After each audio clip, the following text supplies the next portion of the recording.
আসসালামু আলাইকুম ভিউয়ার্স, একটা রেসিপি লইয়া এলাম আপনারা লাগে। ওই দেখো বাজার থেকে মাছ আনাইছে, মাছ চালের ডালি দিলাম। ও বাই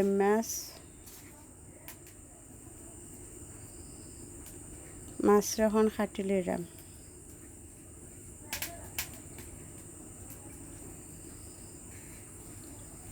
চুলার ডেক বই লিলাম, এখন দিলাইলাম ডেকের মাঝে তেল ও পেঁয়াজ দিলাইলাম, পরিমাণ মতো লবণ দিলাম, বাকর হলুদ দিলাম, চামচ শুকনো মরিচের গুঁড়া দিলাম, তোরা অল্প ঝুল দিলাম, দিয়ে আলু দিলাইলাম। আলুটা সিদ্ধ হয়ে গেলে পরে আমি মাছ দিলাইমো।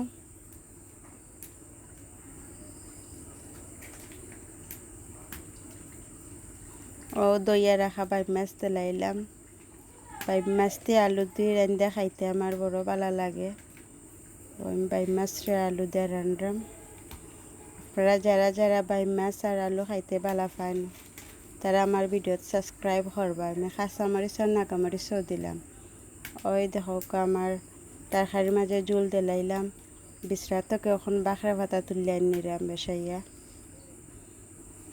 ও দিলাইলাম বাখরা পাতা তরকারির মাঝে।